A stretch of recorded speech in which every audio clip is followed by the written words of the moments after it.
Tahukah anda, di seluruh Malaysia, mungkin tiada seorang pun yang seperti saya. Namun pada saat ini, insan inilah yang sedang memegang steering dengan kemas, membelah jalan-jalan raya dan lorong-lorong di Kuala Lumpur. Daripada seorang gadis desa dari Belarus yang tidak mengenal sepatah pun perkataan dalam bahasa Melayu, kepada perancangan untuk menjadi warga negara Malaysia yang sah bernama Yasmin Abdullah, sehinggalah berjaya mendapatkan lesen kenderaan perkhidmatan awam, PSV, dan membawa pelancong bersendirian merentasi gunung ganang dan lautan di Malaysia. Mengapakah setiap perjalanannya sentiasa penuh dan sukar ditempah? Apakah liku-liku yang telah dilaluinya untuk sampai ke tahap ini? Kini marilah kita sama-sama dengar kisah paling nyata dan menyentuh hati antara gadis ini dengan Malaysia. Nama saya Alina. Saya dilahirkan di sebuah perkampungan kecil di pinggir Minsk, Belarus. Musim sejuk di sana sangat panjang, salji tebal boleh menutupi pagar-pagar rendah dan kehidupan juga sama sukarnya. Tetapi, semasa kecil, saya tidak merasakannya kerana itulah satu-satunya dunia yang saya kenal. Keluarga kami antara yang termiskin di kampung. Ayah bekerja di ladang, tangannya kasar seperti kulit kayu dan buku lalinya yang merekah sering berdarah setiap musim sejuk. Ibu pula menanam sayur di halaman kecil kami, bergantung pada sebidang tanah itu untuk menyara keluarga. Walaupun begitu, ibu bapa saya tidak pernah membuat saya rasa tiada masa depan, terutamanya ayah. Setiap malam semasa makan malam, tidak kira apa juadah yang ada di atas meja, dia akan selalu berkata, "Alina, hidup kita setakat ini sahaja, tapi kamu berbeza. Kamu mesti pergi ke Malaysia." Kali pertama mendengarnya, saya langsung tidak faham. Di sebuah kampung di Belarus, Malaysia hanyalah satu nama kecil yang jauh di atas peta, tiada kaitan langsung dengan hidup saya. Ketika itu saya tidak dapat membayangkan tempat seperti apa itu. Tetapi di kampung kami, nama Malaysia secara diam-diam telah menjadi sinonim dengan harapan. Ini kerana sudah ada beberapa orang kakak dari kampung yang berkahwin atau bekerja di Malaysia. Apabila mereka pulang selepas beberapa tahun, mereka kelihatan seperti orang yang berbeza. Perubahan itu terpancar dari mata mereka. Ketika saya berumur 12 tahun, dalam perjalanan pulang dari sekolah, saya ternampak sebuah kereta sedan besar berhenti di tengah-tengah dataran kampung. Wanita yang keluar dari kereta itu sangat menawan, membuatkan saya terpegun. Rambutnya perang gelap, pakaiannya bergaya, dan air mukanya penuh keyakinan sangat berbeza daripada sesiapa pun di kampung. Itulah Kak Masya yang telah berkahwin dan berpindah ke Malaysia 3 tahun lalu. Penduduk kampung berpusu-pusu datang, kanak-kanak mengelilinginya, orang dewasa berkumpul di tepi dengan mata penuh rasa ingin tahu. Malam itu, Kak Masya datang ke rumah kami. Ayah menyambut snack dan cenderahati dari Malaysia yang dibawanya. Matanya bersinar seolah-olah ada cahaya dari dalam. Kak Masya dengan bangganya bercerita tentang kehidupannya di Malaysia, suaminya yang prihatin, kesukaran pada mulanya kerana tidak faham bahasa, dan kini dia menguruskan sebuah kedai kecil. Saya duduk di bangku kecil di sudut. Buat pertama kalinya mula membayangkan seperti apa Malaysia itu. Kamu kena belajar rajin-rajin. Bahasa paling penting, mesti belajar bahasa Melayu. Kata-kata Kak Masya sebelum pulang itu terpahat di hati saya. Sejak hari itu ayah nekat. Walaupun keluarga kami sangat susah, dia sanggup ke pekan berdekatan dan membeli semua buku teks bahasa Melayu dan Inggeris yang ditemuinya. Di bawah cahaya lampu yang malap, saya membuka buku teks bahasa Melayu itu. Ayah langsung tidak faham tulisan itu, tetapi selagi dia melihat saya belajar, dia akan duduk diam di sebelah dengan riak wajah yang puas. Pandangan matanya itu tidak akan saya lupakan seumur hidup.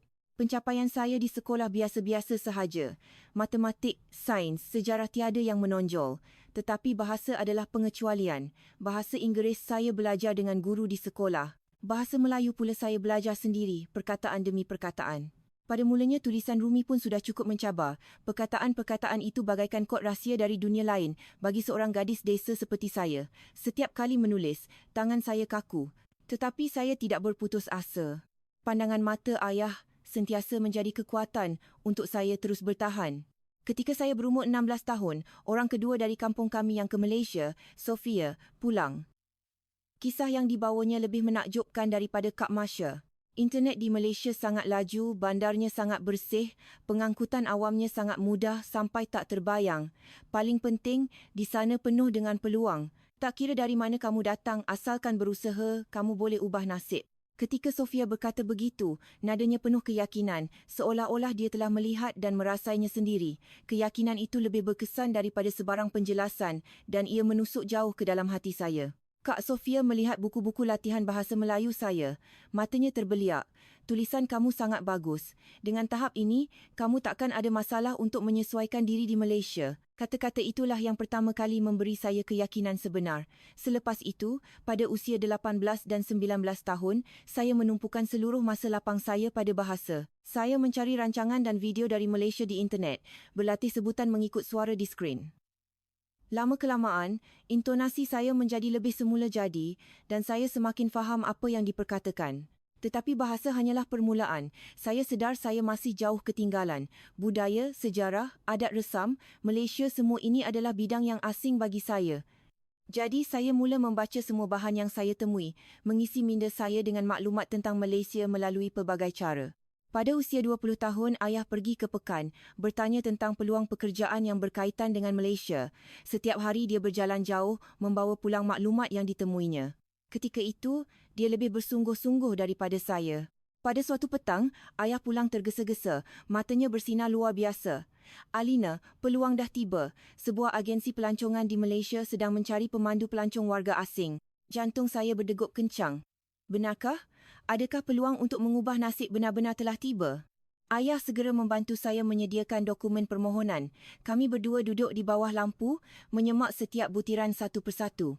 Saya merakam video pengenalan diri dalam bahasa Melayu, menekankan kebolehan saya bertutur dalam bahasa Melayu dan Inggeris, serta menyatakan minat mendalam terhadap budaya Malaysia. 2 minggu selepas menghantar permohonan itu adalah 2 minggu paling lama dalam hidup saya. Setiap hari saya membuka dan menutup mata dalam debaran. Kemudian keajaiban berlaku. Sebuah syarikat di Kuala Lumpur bernama Cahaya Tropika Tours menghantar surat tawaran. Saya merenung baris-baris perkataan itu berulang kali, memastikan saya tidak silap baca. Jawatan pemandu pelancong warga asing saya dapat. Saat ayah melihat surat itu, matanya merah. Ibu menanggalkan apronnya mengesat air mata dengan belakang tangannya, tidak terkata apa-apa. Itu adalah air mata kegembiraan dan juga air mata perpisahan. Dua emosi itu bercampur, menjadikan suasana di dalam bilik manis dan pilu. "Kamu pasti akan berjaya. Di Malaysia nanti, hiduplah dengan senyuman setiap hari." Kata-kata terakhir ayah itu saya simpan di lubuk hati yang paling dalam. Dengan semua wang simpanan dan impian di dalam sebuah beg pakaian kecil, saya menaiki kapal terbang buat pertama kali dalam hidup. Dari tingkap pesawat, tanah air saya perlahan-lahan mengecil menjadi titik, kemudian hilang di sebalik awan tebal. Rasa takut dan teruja datang serentak. Perasaan yang kompleks itu masih saya ingat dengan jelas sehingga kini. Perjalanan yang tidak boleh berpatah balik ini telah bermula secara rasmi. Sebaik melangkah keluar dari lapangan terbang antarabangsa Kuala Lumpur, KLEA, saya tergamam seketika. Terlalu bersih, terlalu moden dan terlalu pantas. Di mana-mana terdapat papan tanda dalam bahasa Melayu yang saya pelajari bertahun-tahun. Orang ramai bergerak pantas dan seorang pekerja agensi yang menjemput saya sudah menunggu di pintu keluar dengan papan nama. Semuanya seperti mimpi, tetapi terlalu nyata sehingga terasa sesak nafas. Yang paling mengejutkan, bahasa Melayu yang saya pelajari dengan susah payah di bawah lampu malap di kampung benar-benar berguna di sini. "Hello, saya Alina." Dengan ayat itulah kehidupan baru saya di Malaysia bermula.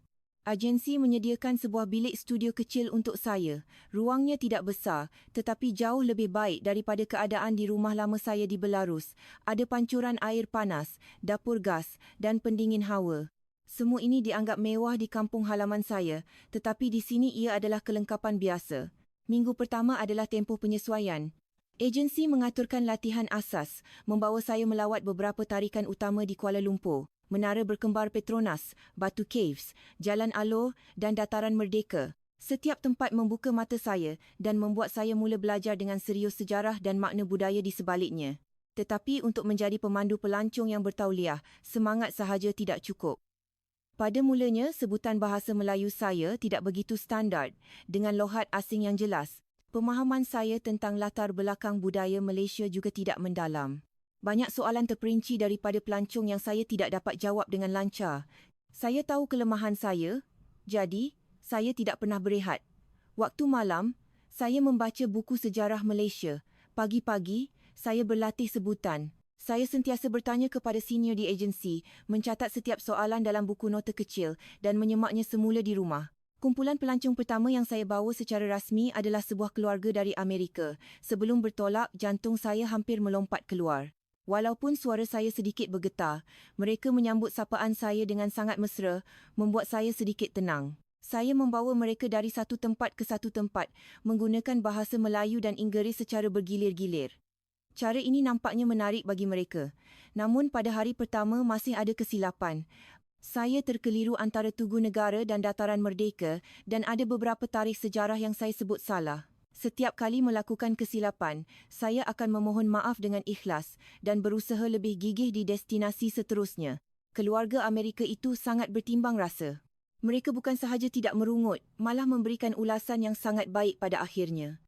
Ulasan itu saya simpan lama. Bulan demi bulan berlalu dan keupayaan saya sebagai pemandu pelancong semakin meningkat. Selepas 6 bulan, saya telah menjadi salah seorang pemandu pelancong dengan reputasi yang baik, terutamanya di kalangan pelancong dari negara-negara berbahasa Rusia, kerana kami mempunyai sedikit persamaan budaya dan bahasa. Membawa setiap kumpulan pelancong merentasi jalan-jalan di Kuala Lumpur, saya merasakan satu kepuasan yang tidak terhingga. Bandar ini perlahan-lahan menerima saya ke dalam rentaknya dan saya semakin merasakan ini bukan sekadar tempat kerja. Suatu hari, seorang pelancong memuat naik gambar kami bersama ke media sosial dengan kapsyen yang lebih kurang berbunyi, "Pemandu pelancong jelita dari Belarus di Malaysia." Catatan itu dikongsi secara meluas dan tempahan yang meminta saya secara khusus mula meningkat. Agensi juga gembira dengan perkembangan ini. Reputasi peribadi Alina pemandu anda mula terbina. Populariti di media sosial adalah pedang bermata dua. Sisi baiknya, pendapatan saya meningkat.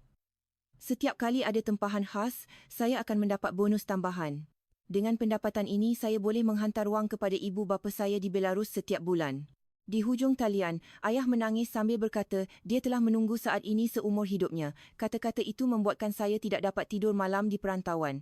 Tetapi populariti bukan sahaja membawa pendapatan. Saya bukan lagi sekadar pemandu pelancong biasa, tetapi seorang figura awam yang perlu sentiasa menjaga imej yang sempurna. Setiap pagi saya perlu meluangkan lebih banyak masa untuk bersiap dan tuntutan terhadap diri sendiri menjadi semakin ketat. Tekanan untuk tidak melakukan kesilapan sentiasa membebani bahu saya. Minat sesetengah pelancong terhadap saya malah melebihi minat mereka terhadap tempat-tempat lawatan itu sendiri. Permintaan untuk bergambar tidak pernah putus dan ada juga yang cuba meminta butiran peribadi. Apa yang paling sukar bagi saya adalah apabila membawa kumpulan pelancong yang besar dari negara tertentu. Perbezaan budaya kadang-kadang menyebabkan konflik yang saya tidak tahu bagaimana untuk tangani. Membuang sampah merata-rata, tidak membersihkan tandas selepas digunakan, malah berkelakuan tidak senonoh di tempat awam, semua masalah ini menjadi tanggungjawab pemandu pelancong. Ada beberapa kali selepas pulang dengan keletihan, saya menangis sepanjang malam di dalam bilik. Selepas menangis, saya akan memujuk diri untuk terus bertahan. Walaupun begitu, saya tetap menyukai pekerjaan ini. Setiap hari saya bertemu orang baru dan setiap hari saya memperkenalkan keindahan Malaysia kepada dunia. Ini sahaja sudah membuat saya gembira. Rakan-rakan sekerja di agensi juga semakin rapat seperti keluarga. Selepas waktu kerja, kami kadang-kadang akan pergi ke gerai mamak, minum teh tarik sambil makan roti canai dan bersembang. Atau kami akan pergi ke pusat karaoke dan melepaskan tekanan dengan menyanyikan lagu-lagu Melayu popular. Sekurang-kurangnya sebulan sekali, saya akan membuat panggilan video dengan ibu bapa saya di Belarus. Melihat wajah ayah yang dimamah usia di skrin, hati saya selalu sebab. Ibu pula akan bertanya sama ada saya makan dengan baik, sama ada saya minum banyak teh tarik dan sama ada cuaca musim panas di Malaysia terlalu panas. Peringatan-peringatan kecil itu memberikan ketenangan kepada hati saya yang merantau. 3 tahun berlalu, jalan-jalan di Malaysia tidak lagi asing bagi saya.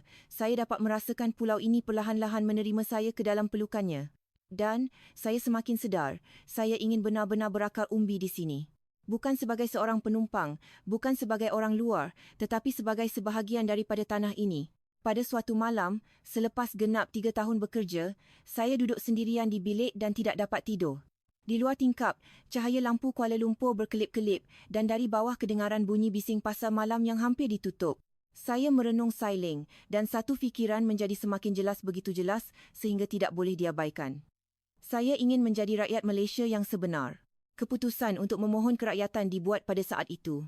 Proses untuk memohon kerakyatan memerlukan banyak persediaan. Pertama, saya mesti menetap secara sah di Malaysia selama tempoh yang ditetapkan.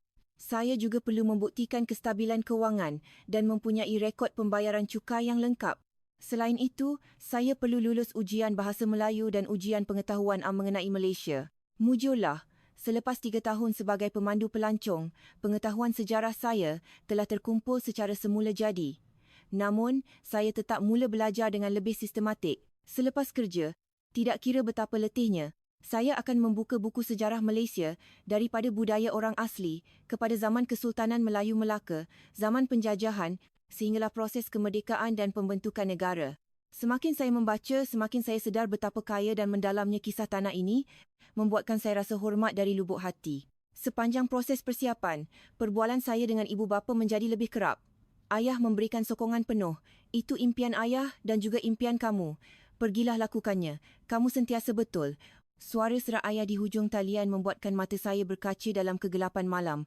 Pada musim luruh selepas genap 5 tahun bekerja, saya secara rasmi mengemukakan permohonan kerakyatan. Semua dokumen rekod kediaman, bukti cukai saya semak berulang kali. Malam sebelum ujian, saya hampir tidak dapat tidur, tetapi ia bukan kerana takut, sebaliknya satu perasaan yang sukar digambarkan bergelora di dada.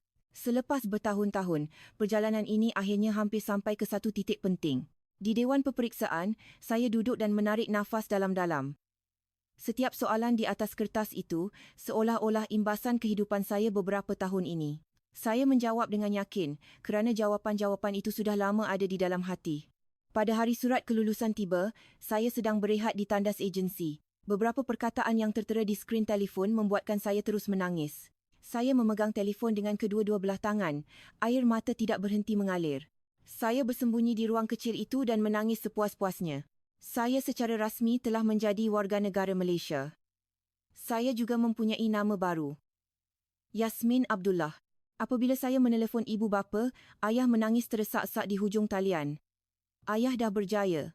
Ayah dah berjaya. Itulah yang ayah katakan, tetapi kedengarannya seperti dia berkata untuk kami berdua. Tangisan ibu juga kedengaran. Kami bertiga menangis bersama untuk sekian lama. Malam itu, rakan-rakan sekerja membawa saya ke sebuah restoran makanan laut.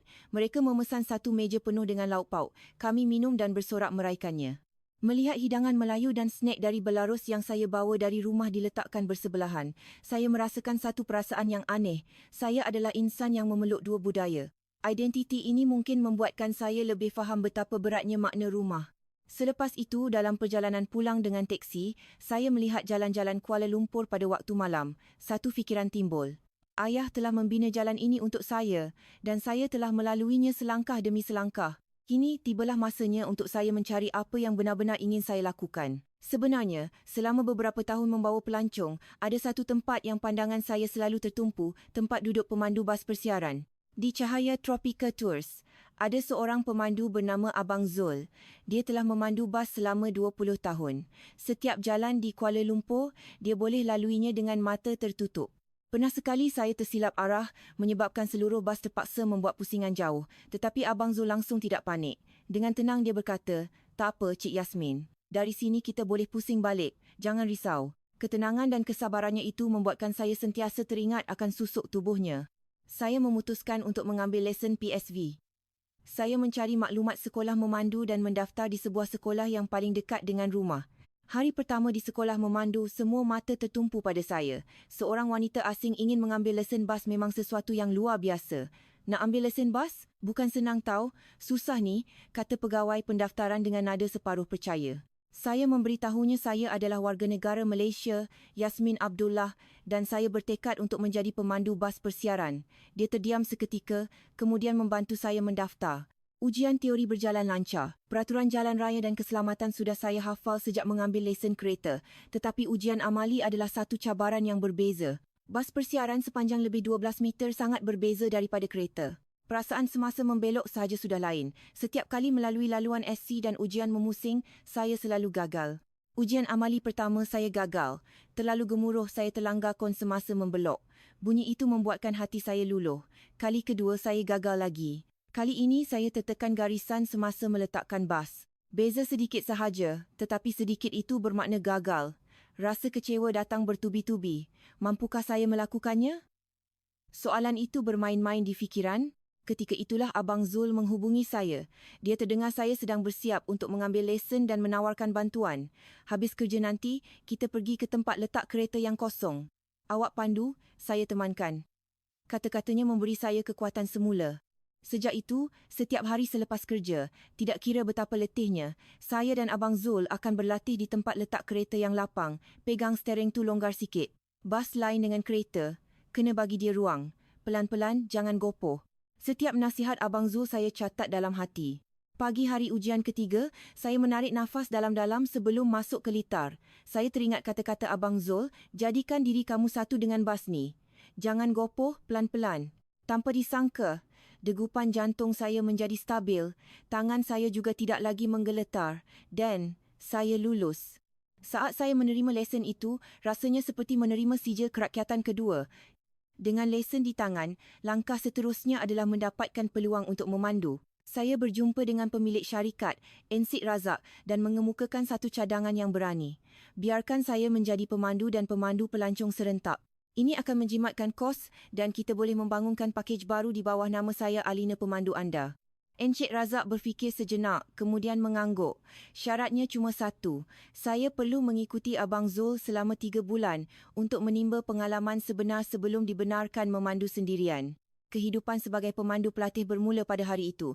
Pada waktu pagi, Abang Zul memandu dan saya memberi penerangan. Pada sebelah petang, di laluan yang landai, giliran saya pula memandu dengan Abang Zul di sebelah. Kali pertama memandu dengan penumpang, tangan saya berpeluh, suara saya sedikit bergetar. Tetapi tidak lama kemudian, saya mula biasa dengan tugasan serentak ini. 3 bulan kemudian, saya secara rasmi mula memandu sendirian. Perjalanan pertama adalah laluan yang saya reka sendiri. Dari Kuala Lumpur, melalui kuil-kuil lama di kawasan pergunungan Selangor dan singgah di sebuah pekan lama. Pagi itu, saya bersendirian di depoh, memeriksa bas dari dalam hingga keluar. Tayar, minyak, lampu, pintu semuanya mesti sempurna. Saat menyambut kumpulan penumpang pertama, jantung saya berdegup kencang tetapi wajah saya kelihatan tenang. Selamat pagi semua. Saya Yasmin dan hari ini saya adalah pemandu dan pemandu pelancong anda. Jom kita bertolak. Reaksi penumpang sangat menarik. Mereka melihat saya, seorang pemandu wanita warga asing, dengan rasa terkejut dan kagum.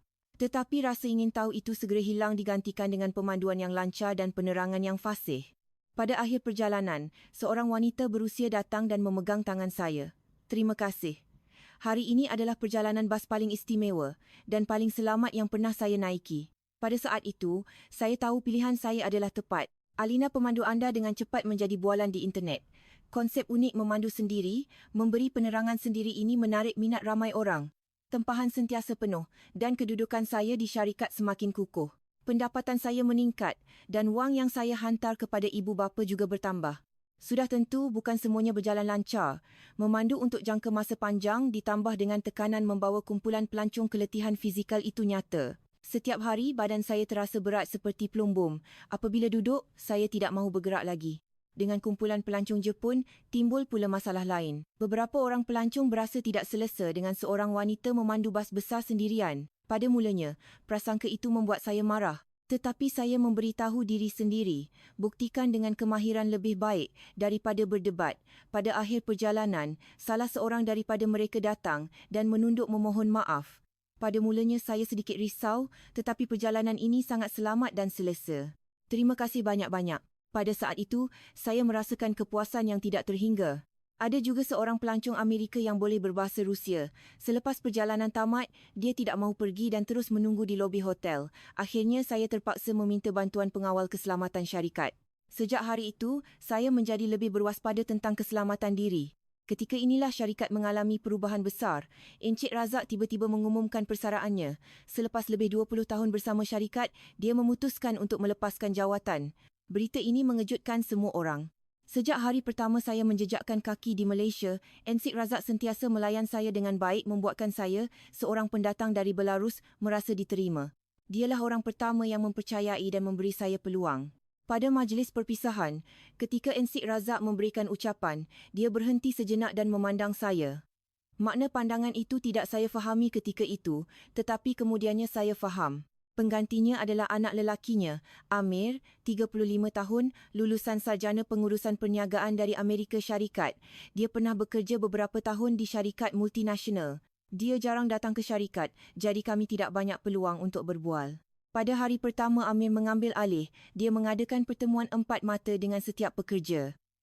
Apabila tiba giliran saya sedikit gementar. Cik Yasmin, sila duduk. Ayah saya banyak bercerita tentang awak. Dia berkata dengan nada yang berbeza daripada Encik Razak. Encik Razak lebih tradisional, manakala Amir lebih mengejar inovasi dan perubahan. Dia menunjukkan minat yang tinggi terhadap konsep alina pemandu anda, terutamanya model unik memandu sambil memberi penerangan. Saya mahu mengembangkan lagi model ini. Boleh tak awak terlibat dalam pembangunan pakej baru? Saya bersetuju tanpa teragak-agak. Sebenarnya, saya sudah lama mempunyai banyak idea baru, bukan lawatan ke tempat-tempat popular yang sama, tetapi lawatan yang membolehkan pelancong merasai kehidupan harian di Malaysia. Maka, kerjasama kami pun bermula. Mesyuarat perancangan dengan Amir sentiasa penuh bertenaga. Dia menghormati setiap idea saya dan memberikan banyak cadangan praktikal. Kami membangunkan beberapa pakej baru bertemakan pengalaman sebenar Malaysia, melawat pasar pagi untuk memilih bahan mentah, belajar membuat kuih-muih tradisional di rumah seorang makcik dan menginap semalam di sebuah rumah kampung. Sepanjang proses pembangunan pakej, saya dan Amir semakin banyak meluangkan masa bersama. Kadang-kadang kami berada di luar sehingga lewat malam untuk meninjau laluan. Hujung minggu pun kami akan ke lokasi yang dirancang. Pada mulanya, semuanya hanyalah urusan kerja. Tetapi perlahan-lahan, kami mula mengenali satu sama lain.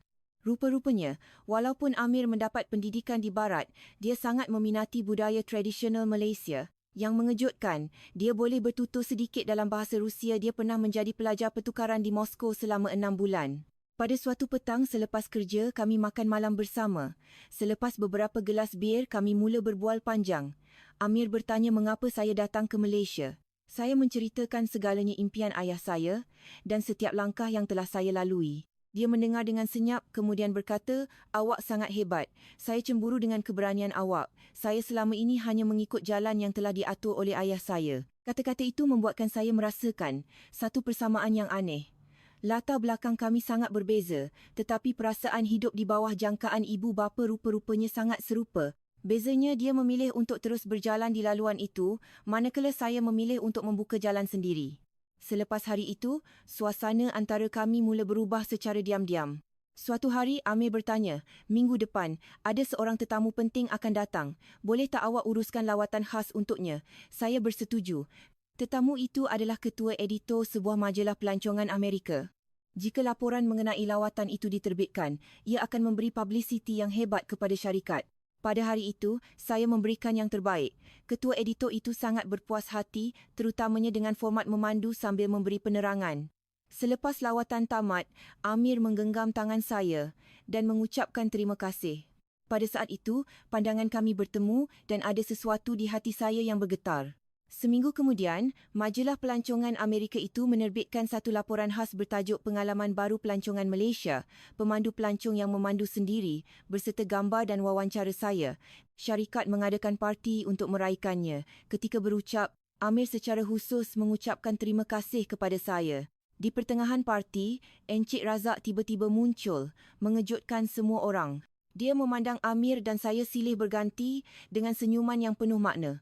Selepas parti, dalam satu kumpulan kecil, Encik Razak tiba-tiba berkata kepada saya, "Yasmin, tahu tak, sejak hari awak kata nak mohon kerakyatan, saya dah senaraikan awak sebagai calon menantu saya." Meja itu menjadi senyap serta-merta. Muka saya menjadi panas. Amir juga panik. Encik Razak menyambung, "Masa dia kata nak ambil lesen bas, dalam hati saya dah bersorak. Inilah orangnya." Saya tidak dapat menahan ketawa. Amir juga turut ketawa. Suasana yang janggal itu hilang dengan gelak tawa. Malam itu, Amir menghantar saya pulang. Di dalam kereta, kami berbual tentang kata-kata Encik Razak. "Ayah saya tu terlalu direk." "Minta maaf ya," kata Amir. Hati saya sedikit kecewa. Tetapi kemudian dia berhenti sejenak dan menyambung, "Tapi, apa yang ayah saya cakap tu tak sepenuhnya salah. Saya dah lama nak cakap dulu." Malam itu, buat pertama kalinya, kami meluahkan isi hati. Amir berkata, "Sejak hari pertama saya masuk ke syarikat, dia sudah perasan saya. Tetapi kerana kedudukan kami, dia tidak berani mendekati. Apabila melihat saya mendapatkan lesen dan memandu bas persiaran, semangat juang saya itu membuatnya semakin terpikat. Hubungan kami bermula dari situ. Dalam pekerjaan, kami adalah pasangan yang sempurna. Naluri perniagaan Amir dan pengalaman lapangan saya bergabung, membawa syarikat ke arah yang lebih baik. Kami memperluaskan pakai lawatan ke Pulau Pinang dan Langkawi.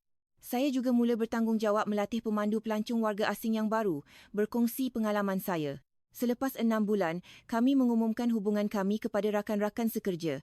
Semua orang mengucapkan tahniah. Apabila Encik Razak mendapat tahu, dia menjerit di telefon. Akhirnya, suatu hari, Amir berkata dia mahu membawa saya melalui laluan kegemaran saya. Katanya ia adalah hari yang istimewa. Ketika saya duduk di tempat pemandu dan bersedia untuk menghidupkan enjin, Amir menghulurkan sebuah kotak kecil. Di atas steering itu, ada sebentuk cincin. Air mata saya terus mengalir. Saya berkata, ya, kemudian. Kami meneruskan perjalanan itu bersama-sama. Itulah perjalanan paling bahagia dalam hidup saya. Semasa persiapan perkahwinan, budaya kedua-dua belah pihak diambil kira. Ibu bapa saya terbang khas dari Belarus ke Malaysia. Ini adalah kali pertama mereka menjejakkan kaki di tanah ini. Di Klai A, saat saya melihat ayah keluar dari balai ketibaan, dia memeluk saya tanpa berkata apa-apa. Kami berdiri begitu untuk sekian lama. Saya menyembamkan muka ke bahunya, menghidu bau yang saya kenali dan air mata pun mengalir. Pada hari perkahwinan, Encik Razak mengambil mikrofon dan dengan bangganya mengumumkan, menantu ini saya pilih sendiri. Seluruh Dewan riuh dengan gelak tawa. Amir menggenggam tangan saya dan kami turut ketawa. Untuk bulan madu, kami pergi ke kampung saya di pinggir Minsk. Di dataran kampung, tergantung sehelai kain rentang bertulis, "Selamat pulang Alina." Ibu bapa saya telah menyebarkan berita itu lebih awal. Semua penduduk kampung berkumpul menunggu kami. Rakan zaman kanak-kanak saya Natasha yang masih tinggal di kampung terpegun mendengar kisah saya di Malaysia, terutamanya apabila saya memberitahunya saya memandu bas persiaran. Walaupun bahasa Rusia Amir tidak begitu fasih, dengan bantuan saya, dia cepat mesra dengan lelaki-lelaki di kampung, minum arak tradisional Belarus dan bersorak bersama. Selepas seminggu, kami kembali ke Malaysia dan memulakan kehidupan sebagai suami isteri. Dari tingkap Pangsapuri Amir, kami dapat melihat pemandangan Sungai Klang. Setiap pagi, pemandangan itu memberikan saya semangat. Selepas berkahwin, kami meneruskan kerja masing-masing. Saya membawa pelancong merentasi Malaysia, Amir menguruskan agensi. Kemudian, seorang pegawai dari kedutaan Belarus menempah lawatan saya untuk duta besar yang baru. Lawatan itu sangat bermakna bagi saya melayan wakil dari tanah air asal saya di tanah air kedua saya. Selepas lawatan itu, duta besar menjemput saya untuk mengambil bahagian dalam aktiviti pertukaran budaya antara Belarus dan Malaysia. Maka, saya menjadi jambatan kecil yang menghubungkan kedua-dua negara. Kini, setiap pagi saya masuk ke depoh menaiki bas persiaran dan menghidupkan enjin. Yasmin Abdullah, hari ini bertolak lagi. Ayat ini telah menjadi ritual harian saya. Memandu melalui jalan-jalan Kuala Lumpur pada waktu pagi, pemandangan bandar ini begitu biasa, seperti tapak tangan sendiri. Hati saya tenang dan puas. Semalam, saya menerima berita dari Belarus yang membuat saya terdiam. Ayah saya telah membuka sebuah kelas bahasa Melayu kecil di pusat komuniti kampung. Anak-anak muda yang ingin mencuba nasib di Malaysia seperti saya, kini sedang belajar bahasa Melayu dengannya. Mendengar berita itu, mata saya terus berkaca. Perjalanan saya rupa-rupanya telah menerangi jalan untuk orang lain. Hari ini saya duduk di tempat pemandu sekali lagi. Cermin pandang belakang memantulkan wajah saya. Gadis kecil yang pernah belajar bahasa Melayu dengan tekun di bawah lampu malap di sebuah kampung di Belarus, kini sedang membelah jalan-jalan di Kuala Lumpur. Saya memegang steering dengan kemas, menekan pedal minyak. Yasmin Abdullah, hari ini bertolak lagi.